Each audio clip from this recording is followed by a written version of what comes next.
पाहुणे जरी असंख्य पोसते मराठी, पाहुणे जरी असंख्य पोसते मराठी, आपुल्या घरात हाल सोसते मराठी.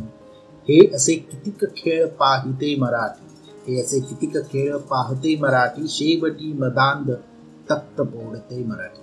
नमस्कार मित्रांनो, मी जितेंद्र तुमचं स्वागत करतो काही ओळी माझ्यासोबत या कार्यक्रमाच्या नवीन भागामध्ये. जसं मी मागच्या भागामध्ये म्हटलं की सुरेश भट यांची निवडक कविता हे पुस्तक वाचतोय. मागच्या भागात आपण प्रस्तावनेतल्या काही ओळी बघितल्या होत्या.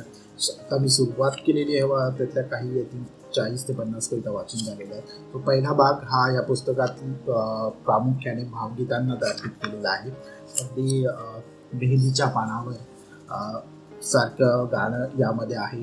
त्याचप्रमाणे पहाटे पहाटे मला जाग आली, कशी तुझी रेशमाची मिठी सैल झाली,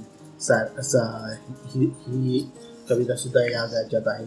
मनाला टोचणारं तरुण आहे, रात्र अजूनही राजसाने जलासकारे, तेही देखील सुरुवातीच्या कवितांमध्ये दिलेलं आहे. आज मी तुम्हाला जी कविता ऐकवणार आहे, कविता नंबर 27,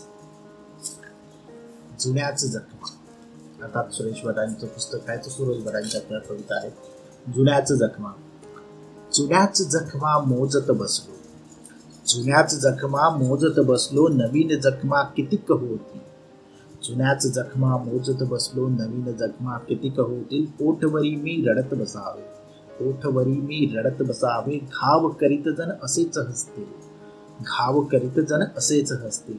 आता न गाईन मी रडगाणे, आता न गाईन मी रडगाणे, आता न येईल नैनी पाणी, दूर असे मुक्काम परंतु, दूर असे मुक्काम परंतु, संगे माझी कविता राणी. जर सुटले मार्गावर वादळ, जर सुटले मार्गावर वादळ, वा झाले कडकडूनी गर्जन, म्हणेन मी माझ्या कवितेचे गगन करी लखलखते पूजन, गगन करी लखलखते पूजन.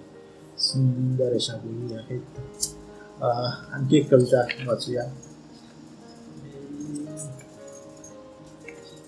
भाव गीतातली शेवटची कविता, कविता नंबर 48, दूर दूर चांदण्यात.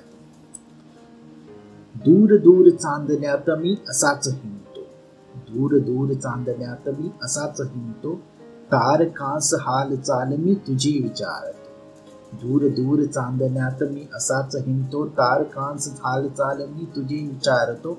वाटते कधी चुकून, वाटते कधी चुकून भेटशील तू अजून, वाटते कशी चुकून भेटशील तू अजून. थांबतो पुन्हा मधून, थांबतो पुन्हा मधून, अन उगीच सावल्यात सैर भैर पाहतो. चाललो असेच गात, चाललो असेच गात, ऐकते उदास रात. चंद्रवा झुरे नभात, आणि इथे फुला फुलात मी तुलाच शोधतो.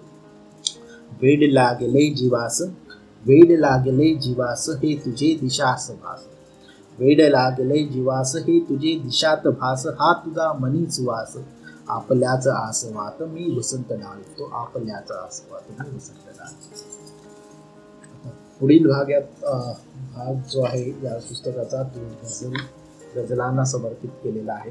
सो नेक्स्ट आता गझल वाचायला सुरुवात करेन मी या पुस्तकाच्या, आणि नक्कीच पुढच्या भागामध्ये मी 1 किंवा 2 गझल सादर करेन या पुस्तकातील. जर व्हिडिओ आवडलास तर लाईक करा, शेअर करा आणि कमेंट करायला विसरू नका.